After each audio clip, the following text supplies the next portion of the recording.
how old were you when you first got involved with the Sea Cadets? 12 years old. I was 13, just after my 13th birthday. I've been part of the committee for just over a year now, and recently just become the chairperson of the unit. 1980, so I was a little bit underage, but in those days that was okay. 22, came straight in as a petty officer. 13. It was November the 7th, 1981. I just started my comprehensive. I was 11 years of age when I first came across the gate. So I started the Sea Cadets when I was 10 years of age in Llanelli unit. And then when I turned 18, I became a member of staff in Llanelli. Had a brief spell in Swansea, and then in March 2020, I transferred over to the Talbot unit. And then last year I became the commanding officer. How many years were you a member with the Sea Cadets? I've been a member now for 14 years. That's with being a cadet and being a member of staff. I've been involved with the Sea Cadets on and off since 1980 up until approximately 4 years ago. I stayed here for just over 13 and a half years, becoming a member of staff as well, up until late 94. I was 7.5 years. Okay. So I started in 1989 and I ended up leaving in 2000. I stayed as a cadet until I was 18, then came on as instructor, and I think I spent about 2 years as instructor. I left and then I came back a couple of years ago to relive my youth. I started in, I've often thought it was 1963, but it wasn't 1964. And I started in St. Joseph's Comprehensive that year. I met a couple of boys and we all wanted to join the Sea Cadets over in Britain Ferry. The unit is still there now. So we went across there and thoroughly enjoyed what we did. So in the 3 or 4 years that I was there, obviously this unit in Talbot opened up. And then I transferred across as I lived near this unit and I did with Britain Ferry. So I came here in 1967 and I stood down out of uniform in 1996. So I was in uniform for all that length of time, you know. What it meant to me is that I couldn't wait for Friday to come so that I could go to the unit or go home first, tell my mother where I was going, and then went back home on a Sunday night to have a bath and go back to school the following Monday. Enjoyed it so much. During the summer holidays, we spent the entire summer here at Porto Sea Cadets. A fabulous time, fabulous friends, learnt so much. Yeah, it was genuinely, I got very warm feelings about it now, even now when I think back all the time. First thing that happened to me is stop being a cadet and becoming an officer. That's when things start to change, when you've got to take responsibility. But yeah, a very successful unit in its time. So why did you decide to first get involved with the Sea Cadets? Well, a friend of mine who was already in the Corps, he sort of got me in and said, "Do you fancy it?" But I came down and I was hooked from there on. I had an interest in the Sea Cadets. My dad was ex-Navy. He used to fetch me on bike rides down to the docks. We used to watch the old carriers over in the Steelworks Harbour. And one day we were down cycling on a summer's evening. There were 2 pulling crews, rowing crews on the dock. And I asked my dad what it was, and I must have been 7 or 8 years of age at the time. He told me I needed to be a little bit older before I came down. A couple of years went by, started in comprehensive, and one of my friends in comprehensive had already joined the unit during the summer. And he recommended I come down, it should be a good time. And then it took me 13 and a half years to get out. My first introduction to even knowing anything about Sea Cadets was going to Plymouth Navy Days in 1980 down in HMS Raleigh. And then I came home from holiday and joined Swansea Sea Cadets. But it was then called the Girls Nautical Training Contingent because girls were separate from Sea Cadets in those days. I got involved originally because my son is a cadet. And then I could see the good work the volunteers were doing within the unit, so I decided to join the committee. So I joined the Sea Cadets just because my mother said I wouldn't last. And yeah, here I am many years later. My father was in the Merchant Navy, and he's thought I need to do something, and he brought me down here, and I never looked back really. I really enjoyed it. I've done a few things around the area, Boys Brigade for a couple of nights, and then clubs and scouts and everything else. A friend of mine was down here. He said, "No, come down with me and have a look." And I walked through the gates, and I was here for 10 minutes. And you get a brush thrown in your hand and taught to sweep. And it was just took to us straight away. The discipline, the camera, just the everything with the boys being here. Everybody was great, friendly. The enjoyment of being on the water all the time, and it was just the people here just made it. Just think it was something that we wanted to do in school, and we decided to go and have a look, see what it was all about. Now, coming from a naval family, my father was served in the Second World War, so did his brother, and my uncles, my other uncle had also served in the Navy. So, whether it was in my blood or not, I don't know, but I liked what I saw. Within a short space of time, within 3 months, I was in uniform, you know, and thoroughly enjoyed my time there. You know, people I've met who are lifelong friends, still friends now, and as we're now 70s, and we still relate back to what went on and what we did during that time, and how much fun we had. Do you have any particularly memorable events or stories that you'd like to share about Harbour House and then, by extension, the Port Talbot Sea Cadets? Harbour House? Well, I'll tell you one thing about Harbour House. You won't spend the night in here on your own, believe me. You know, because it can be incredibly spooky on times. Because quiet here. Harbour House, oh. I remember a couple of stories. One brings to my mind is the day we all might have seen the ghost, but that's a little story.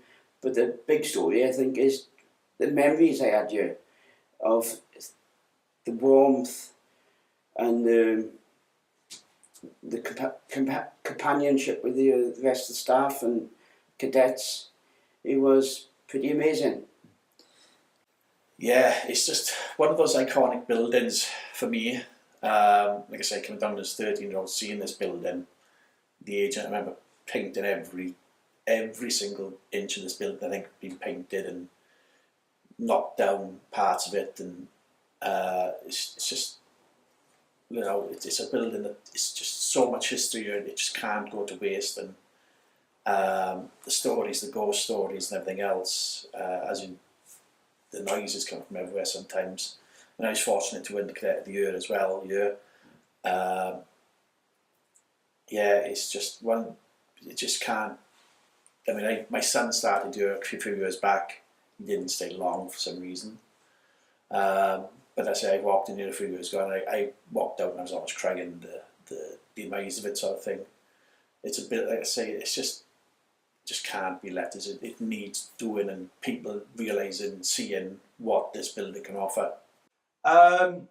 Here it's been a bit of a fun time in the Talbot unit, from the first time I walked in there only being 3 cadets here, to now when I walk in on a Tuesday or Friday evening seeing 20 to 30 cadets, and the numbers growing. As it stands now, we've got 50 cadets on the books, and around about 17 members of staff, so just seeing the unit grow in that way has been a good achievement. I think there's loads of stories. I think the events they put on for the cadets, boating days and the barbecue days, are quite memorable for just the fun that everybody has on the water and off the water. Harbour House has been, I suppose, fundamental to everything that I did in my access to the water, really, in that Swansea Girls Nautical Training Contingent always used to be invited up to Port Talbot Sea Cadets to train on the boats that were here. And so Harbour House was the headquarters for Talbot Sea Cadets at that point, rather than what I call the boat station, as it is now, because of unfortunately the disrepair here.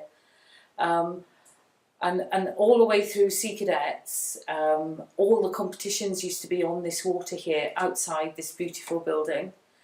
And people from as far south as Truro and from Birmingham used to come here every year for a whole weekend and compete out on that water. And this building was pivotal to the whole of the southwestern area Sea Cadets as their main focus really for the competitive events. And we used to do pulling, which people outside of cadets know as rowing, but sailing, seamanship, boat handling, power boating. So yeah, this building has so many memories for me that actually helped, I suppose, build my confidence. And then I've utilised the skills from Sea Cadets then throughout my working life also. Then after I turned 18, I became an instructor in Neath Sea Cadets. And Neath Sea Cadets didn't have access to water necessarily, because our boats were on the River Neath, so we were reliant on tide, whereas actually at Harbour House the water was here, isn't it, in the dock. And so we used to bring a lot of our cadets from Neath over to Talbot Sea Cadets, and I probably learned to sail, to row, to kayak on that water outside here.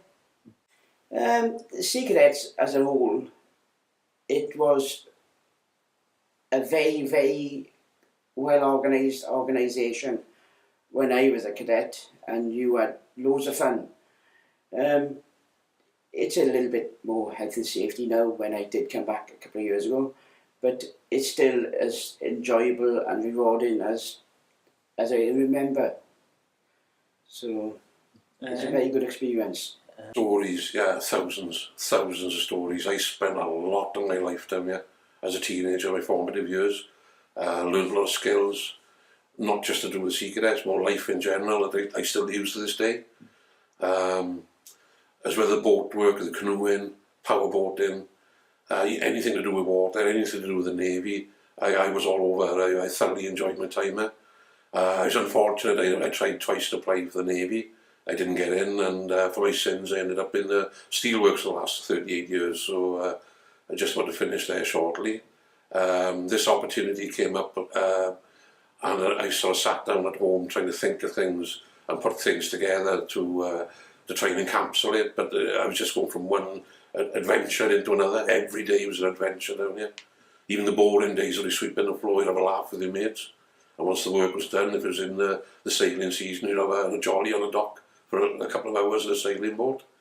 Learned how to repair boats after I damaged them normally, but yeah, thousands of stories. And I've still got friends now to this day that I met then. Good lifelong friends, and you stop a bullet for these guys if you've been on the courses and been through what we all went through as cadets. 1985 Navy days down in Portsmouth. 10 days on board a naval ship while all the sailors went home on leave. You spent the first week painting and cleaning the place up, and the second week then you pretend you're a sailor, showing people around and giving them loads of lies just to keep them happy, sort of thing, and on their way. But yeah, it was. You spend time in the ports on what they call shore leave, outside the base. A couple of mini adventures up there with the local kids. Learning a lifestyle that appealed to like a 14, 15-year-old boy. The tales of adventure and things that were passed on to you, and you just couldn't wait to have a crack at it. You was having a little taste of what the life could be like. Like I said, it didn't work out for me, but there's a good few number of lads, good friends of mine that managed to get into the Navy. Again, it was Duke of Edinburgh was a big part of Sea Cadets as well, the Duke of Edinburgh Award. I managed to get the gold eventually, with venture training, canoeing, spending a weekend canoeing down to the Milford Haven from a little stream outside a pub car park way up in the mountains.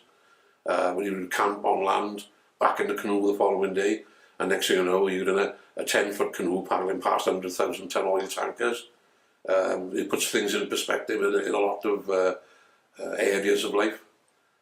Yeah, it was never a dull moment, and even the dull moments were fun to a certain point. Yeah, playing war games, we used to carry the old 303 Enfield rifles, so whenever we do guard practice, march up and down to the docks with the gun rifles, we'd come in here, draw them from the armoury, we'd play war games, basically shooting each other with dummy guns, but then we'd be on top of the stairs throwing rifles at each other, marching up and down the dock road, singing the songs which we sang, which were a bit close to the bone, shall we say. Some of the lyrics. The sailing out there, the 24 hours competition, the sailing competitions used to have 24 hours on the water, where we'd start at 7 o'clock on a Friday evening and go through to Saturday evening. The regattas we used to have down here, brilliant, you used to have everyone from the area coming down here, so you'd have cadets from everywhere around the UK coming down, and it's just meeting people you haven't seen for a while or whatever, and yeah. Well, one of the most memorable was when I met somebody called John McKay. He was the regulating officer here. He was the during discipline. And he taught all the new sort of staff drill and discipline, and meant a lot to me. It was he made me think a lot, made me grow up before. Yeah. I ended up being best man in his wedding. Unfortunately, he died a few years ago. But lovely guy.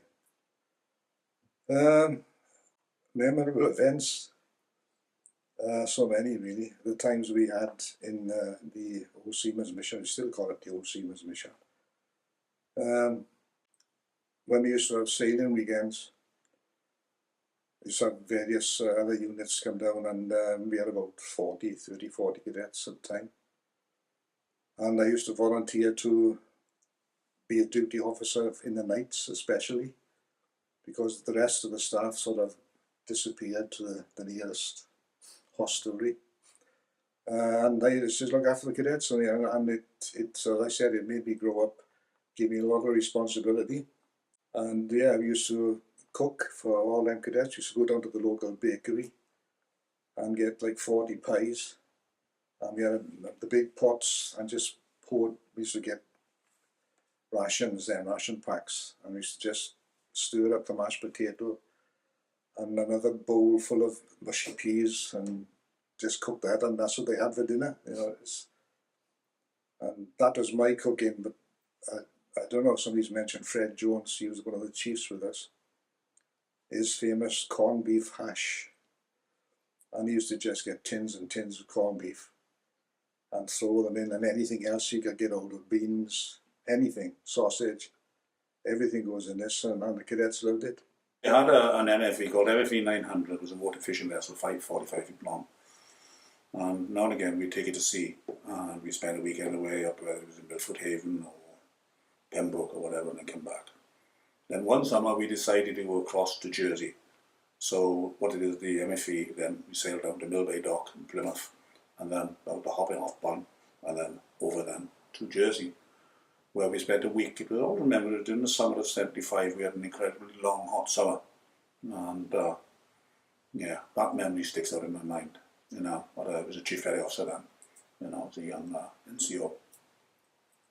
But the young lads that were with us still talk about it now because of the time we had, marvellous times. That's just one. I got quite a number of examples, but also visiting, the Royal Naval establishments, HMS Raleigh, HMS Drake, HMS Collingwood, fond memories of HMS Collingwood, where we did the electrical courses down there, because I went on to become a different trade as an electrician. So, yeah, marvellous times. The time we used to, we had what they call a lugger, which is a big boat, a rowing boat, but the oars on it was 16 foot long, you could imagine trying to roll that out here. And we only did it once. And there must have been about 10, 15 cadets in this boat trying to row it out there, and it was huge and heavy. And Peter, again, he was so knowledgeable. He put a what they call a dipping lug rig on the boat, and trying to sail that is like trying to sail a tram. It's a huge thing. I won't go into the detail, but it is very awkward when you want to come about and to turn around, rather than on the other types of sails on the ASCs. It's easy really to come about and turn around, but on that thing, you know, it's huge. That was another interesting fact again. But that was the boat was big. And when I started here first, I just say now on the way up that I think we had 2 ASCs, Admiralty Sailing Craft, when I started, and because of Peter again, he knew everybody, and we ended up having 4, and we had a little power boat, no more than 16 foot, but that was the safety boat, and every time the cadets went out either rowing or sailing in these ASCs, they had to have the safety boat out. I think that's still there. And you could try the certificate you passed on that power boat. So anybody really could take it out and legally as a safety officer. Being on Harbour House, well, probably getting a lot of trouble today for what we did then. But the thing is, we'd be sitting or laying down floor space on the weekends that we training. The then commanding officer was Peter Davey, Cornishman, marvellous man, real lovely man, former master mariner, and playing poker, believe it or not, in one of the rooms downstairs, and the room we'd sleep in. And at 1:30 in the morning, he'd say to us, "Now, up you get," and I'd say, "Everybody onto the water." You know, we'd be sailing at 1:30 in the morning. I have recollections of sitting out there with sadly a chap who's no longer with us now, is Mike Hewlands, and sitting there in a flimsy number 8 uniform, sailing, and it's snowing. And these memories are still there. I still see it now, you know. Just the things we do, we were very spontaneous in those days, you know. Because his argument was, where is the sea in Sea Cadet? So we spent as much time on the water as we possibly could, you know. How do you feel your time with the Sea Cadets has helped you in life? It's helped me with my job. So now I assess apprentices in motor vehicles. It's helped me get people skills. My instructor calls in the Sea Cadets has helped me gain experience in looking into what people need. That's with their qualifications, and just understanding the other side of being a student and also being a teacher then. It's given me more knowledge of the things around Port Talbot and in Port Talbot unit, and more knowledge of the way things work within the Sea Cadets. I wasn't involved in anything to do with Sea Cadets before I started, so I've learned a lot about the roles within Sea Cadets and how it helps the cadets develop. It's fundamental to my my moral and ethical code, because actually I learnt from very early on what you put in is what you get out. So actually it's been fundamental to teamwork, to working independently, but also that sort of hard work gets good results. I'm coming to the end of my working career now, but I've been a probation officer for 20 plus years, but also I became heavily involved in the trade union side of my employment, and up until last year I was the national chairperson for my trade union. National Association of Probation Officers, which covers England, Wales and Northern Ireland. So, but underneath all of that is all of the skills and the ethical and moral code that evolved from being a Sea Cadet. Working as part of a team, knowing that you've got to put time and effort in to get good results.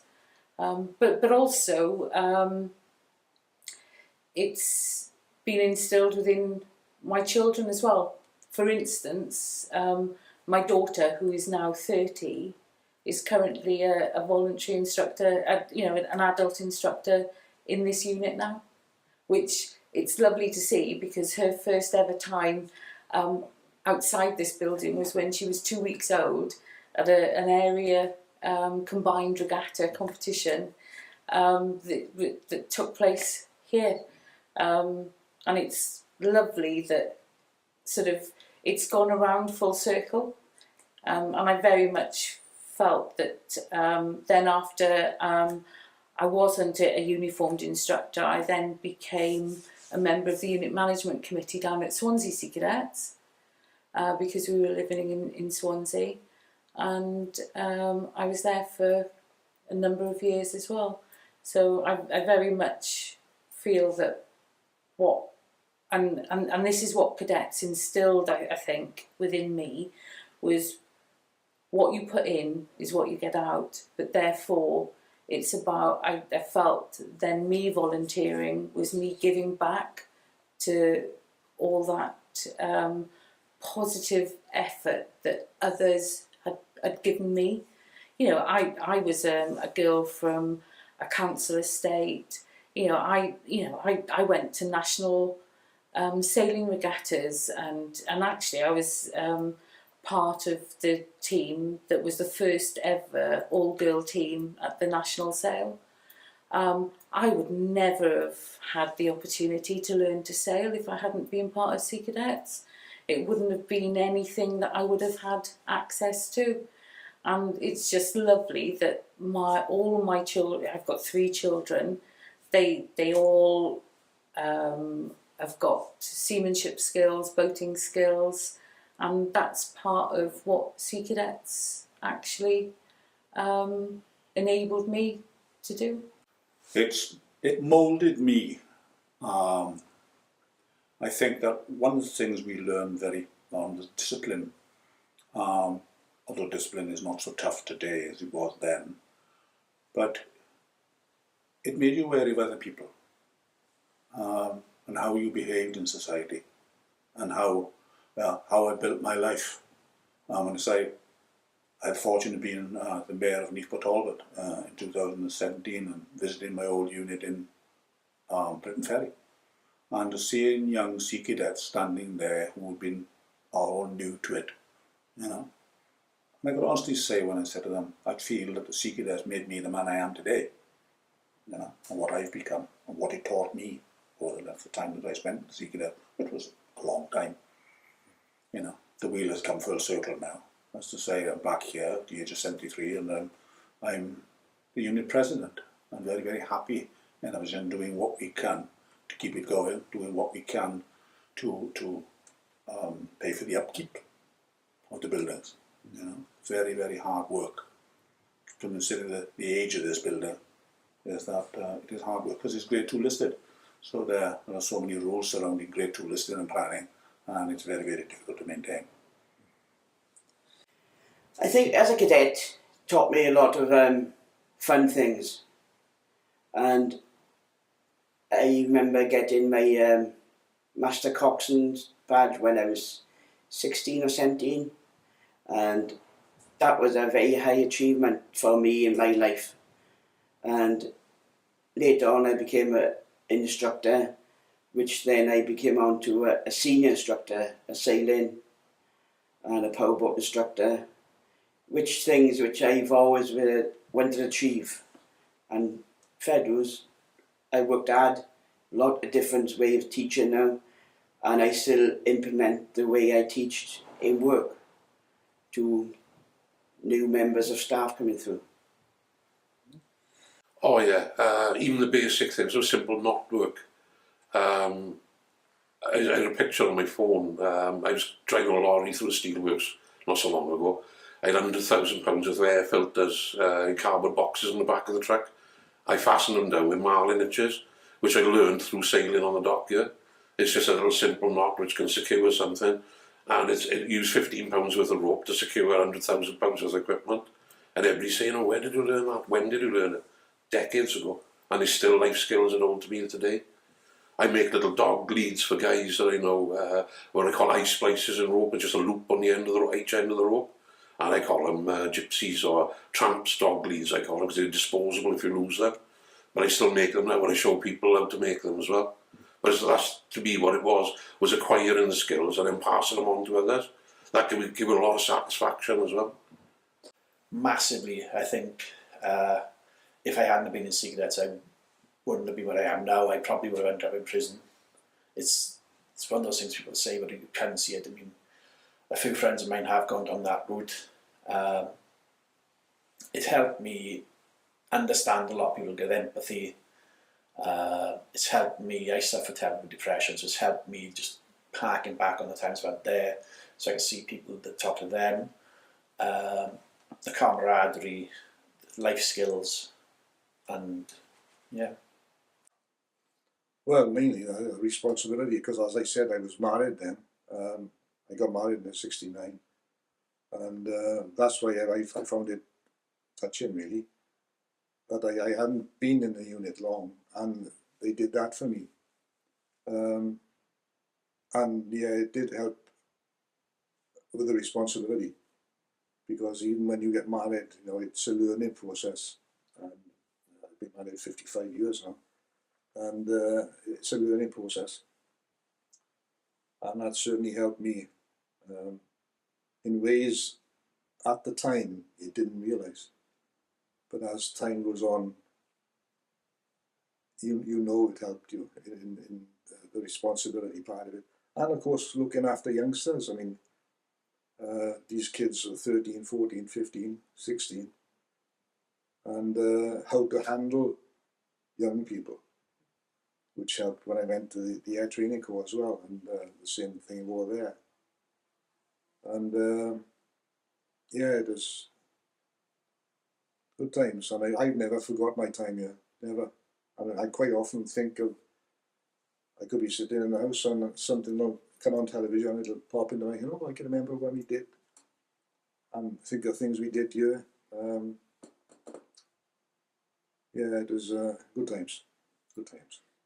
In an ideal future for you, what would you like to see for the Harbour House and then again, by extension, the Port Talbot Sea Cadets? Well, obviously, I think one of the goals here is to get this building as our main unit.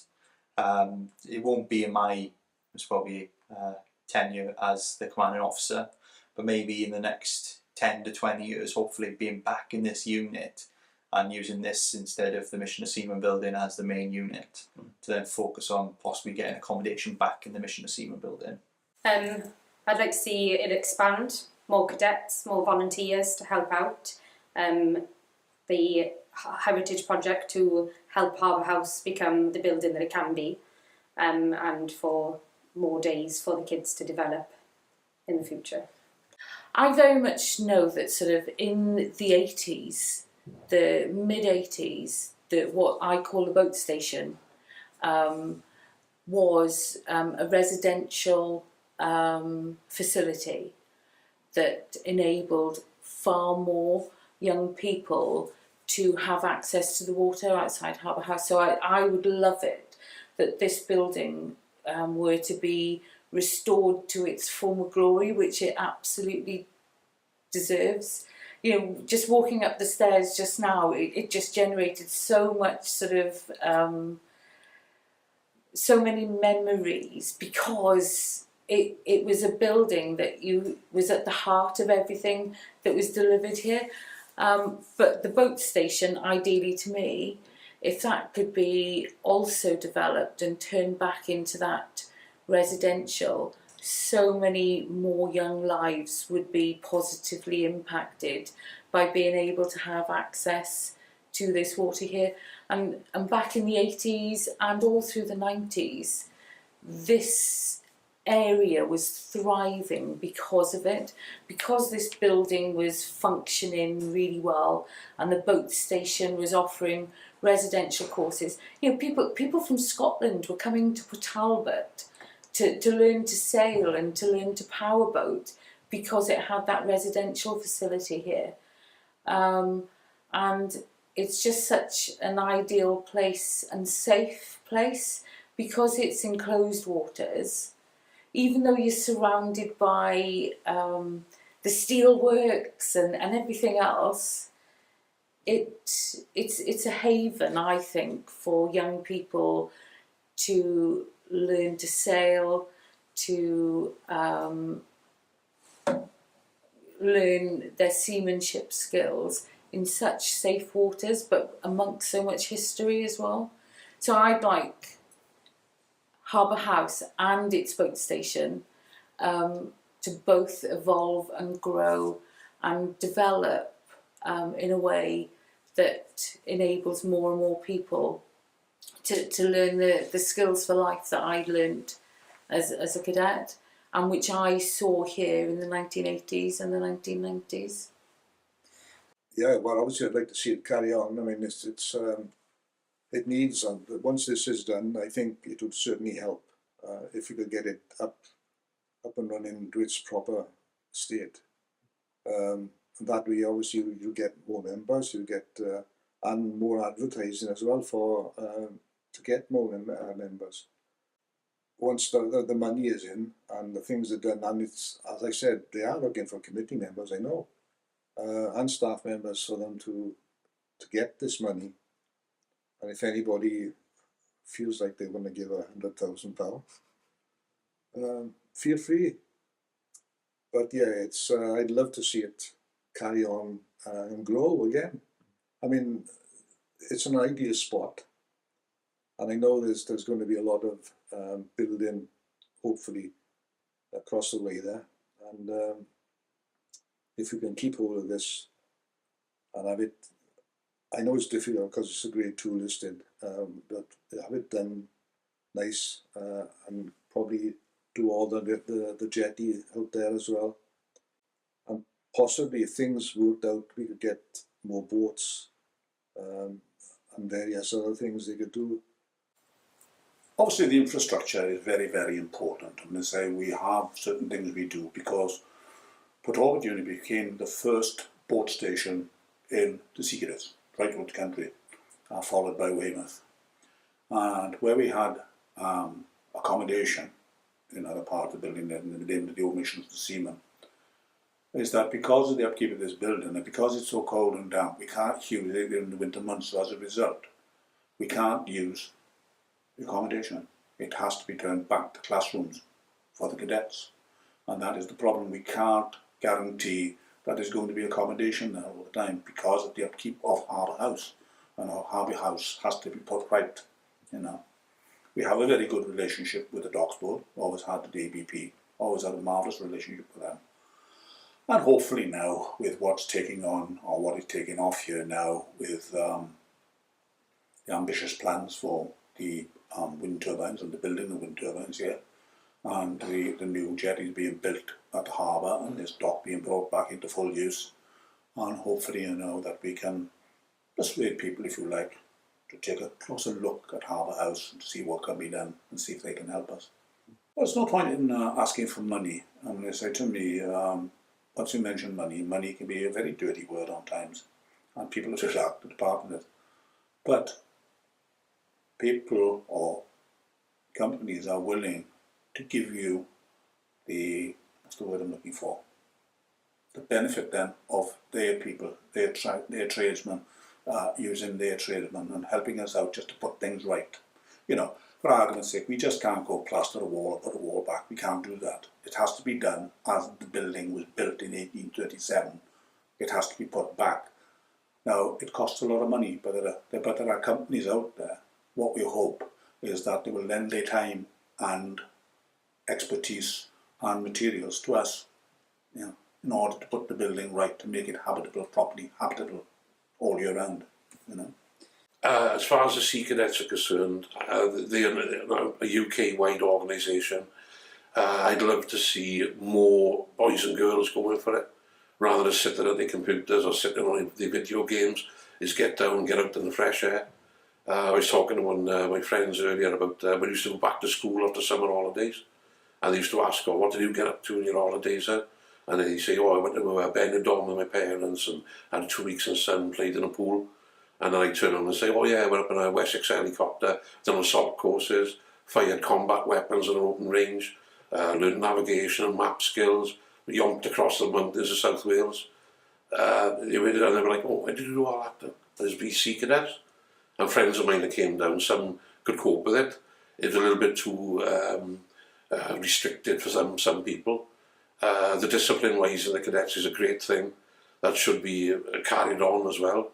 As far as the Harbour House is concerned, it'd be nice to see that it being used properly. It is used properly now, but again, it's an old building and takes a lot of upkeep and maintenance, same as the boat station down the road. Yeah, it'd be nice to see more use of it and more people. What I understand is that the numbers of the cadets are increasing here as well. That's a good sign. That's a positive. It's an excellent facility. It needs to be used more by more people.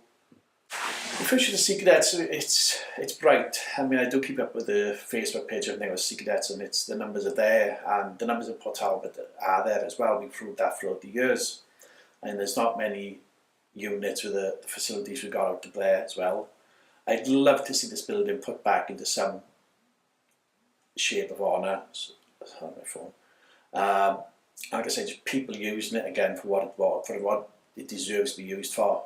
I mean, the space is brilliant, the size of it, and the numbers that Talbot are getting now, apparently stepping back up as well, getting them back in here, and just the atmosphere in this building gives off to everyone as well, yeah. So I'd love to see it being back used as Sea Cadets in here. I personally believe Port Talbot Sea Cadets and the Harbour House is like a gold mine for the community, as in the public, kids. It's such an awesome place down here. The water is right on your doorstep.